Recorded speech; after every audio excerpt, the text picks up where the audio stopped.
10월 26일 수요일 새벽입니다. 오늘 같이 기도하실 말씀은 사무엘하 22장 1절에서 7절까지 말씀입니다. 그 중에 2절, 3절 읽어드립니다. 여호와는 나의 반석이시요 나의 요새시요 나를 위하여 나를 건지시는 자시요 내가 피할 나의 반석의 하나님이시요 나의 방패시요 나의 구원의 뿌리시요 나의 높은 망대시요 그에게 피할 나의 피난처시요 나의 구원자시라 나를 폭령에서 구원하셨도다. 아멘. 사무엘하 22장은 시편 18편을 그대로 옮겨 놓은 것처럼 똑같은 내용입니다. 다윗이 일생을 통해서 하나님 앞에서 받은 은혜와 구원을 감사하고 찬송하는 노래이자 기도이지요. 다윗의 삶을 한마디로 하면 하나님의 마음에 합한 자라고 할 수 있습니다. 수많은 목동들이 있고 목자가 있지만 그들은 대부분 목자로 살다가 그들의 인생을 마치지만 목자로 태어나 왕이 되었고 또 나아가서 메시아를 예표하는 하나님의 사람으로 살았던 사람이 바로 다윗이죠. 그래서 마태복음에서는 예수님을 아브라함과 다윗의 후손이라 할 정도로 다윗은 하나님의 마음에 합한 자였습니다. 다윗이 하나님의 마음에 합한 자로 살아갈 수 있었던 비결은 무엇일까? 첫째로 하나님을 인격적으로 만났습니다. 건강한 믿음, 신앙생활을 제대로 할 때 가장 필요한 한 가지가 있다면 하나님을 인격적으로 만나는 것이죠. 이론적으로 하는 것이 아니라 감정적으로 하는 것도 아니라 믿음은 실제이죠. 실제 생활. 하나님과 인격적인 살아계신 하나님과 살아있는 사람으로서 내가 만남, 그것이 믿음 생활의 출발이 될 것입니다. 인격적으로 만난다는 말은 하나님과 나 사이에 특별한 관계 형성이 이루어진 상태라 하는 것이죠. 하나님과 내가 무관하지 않고 관계가 있다 하는 것은 서로 인식하고 서로 대화하고 서로 듣고 소통하고 무슨 관계이든지 이렇게 쌍방향으로 이렇게 관계가 있는 상태입니다. 시편에만 있는 한 구절 18편 1절에 나의 힘이 되신 여호와여 내가 주를 사랑하나이다. 이 한 구절만 다르고 모두 22장과 시편 18편은 같은 내용인데요. 다윗과 하나님 사이에는 사랑이라는 것이 있습니다. 서로 사랑하는 사이라는 거죠. 사랑하면 상대방이 말을 할 때는 들리죠. 또 이해를 합니다. 상대방이 한 것에 대해서 말한 것에 대해서는 지키려고 하죠. 특별히 이런 관계를 표현할 때 이렇게 얘기를 하고 있습니다. 사무엘하 22장에 오늘 보시면 나의 반석, 나의 요새, 나를 건지시는 자, 나의 방패, 나의 구원의 불, 전부 나의 구원자. 하나님은 나와 관계가 있는 사람, 나와 관계가 있는 존재라는 것이죠. 내가 하나님과 무관한 것이 아니라 하나님이 지키시고 구원해 주시는 것은 나와 관계가 있는 나의 것, 나를 위한 하나님의 행동이었습니다. 다른 사람의 하나님이 아니고 그래서 나의 하나님, 나와 상관있는 하나님, 나를 위해서 구원을 베푸시는 하나님, 나를 지켜주시는 하나님, 나와 특별한 관계가 있는 서로 잘 아는 하나님, 이런 만남이 있어야, 이런 상호작용이 있어야 살아계신 하나님으로 내가 만나는 것이죠. 그래서 하나님도 내 양은 내 음성을 들으며 나는 저희를 알고 저희는 나를 따른다고 하였습니다. 이처럼 믿음 생활의 성공 비결, 잘 믿는 것은 하나님과 사랑의 관계 안에 들어갈 때 가능한 것이죠.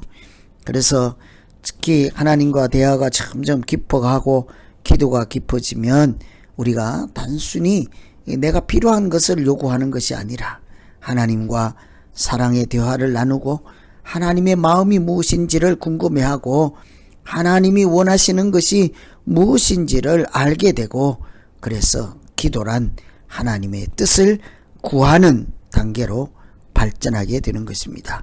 그래서 오늘 첫 번째 기도할 것은 나와 하나님은 아주 특별한 서로 사랑의 관계, 인격적인 관계 안에 있고 만남이 있는 사이가 되게 하여 주시옵소서. 하나님도 나를 만나 주시고 나도 하나님을 만남으로 그냥 비상적인 생각이나 상상 속에 믿음 생활이 아니라 실체가 있는 믿음 생활하게 하여 주시옵소서. 이렇게 기도하면 되겠습니다.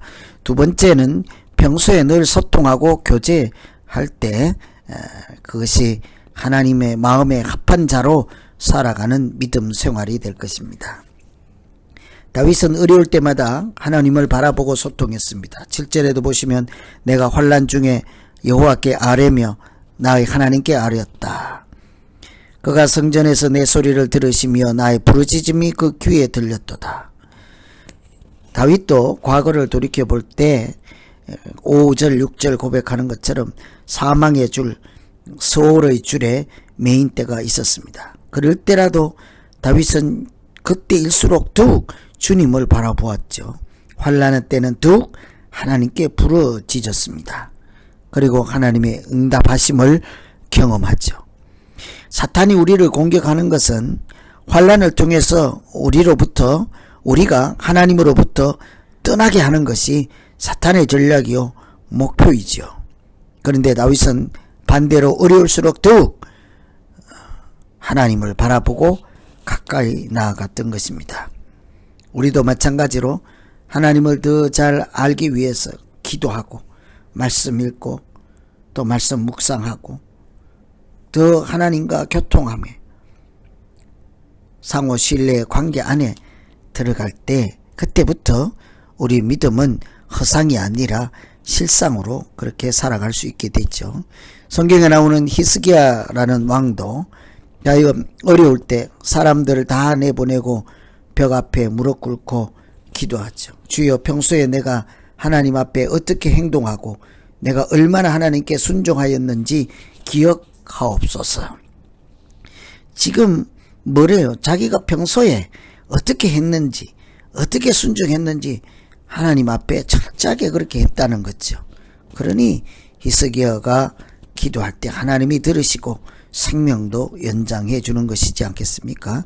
두 번째, 그래서 오늘 기도는 평소에 하나님과 특별한 만남과 소통을 하게 하시고 서로 교제하며 하나님 안에 머물게 하여 주시고 환난 날에서조차 주님 의지하고 주님 붙들게 하여 주시옵소서. 이렇게 기도하시면 되겠습니다.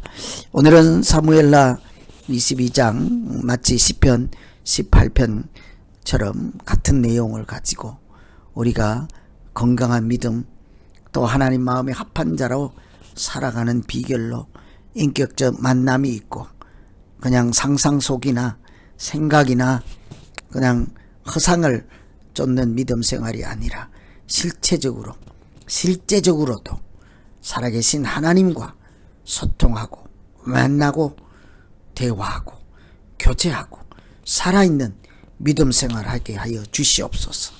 이렇게 오늘 말씀 의지해서 우리 같이 한번 기도하시겠습니다.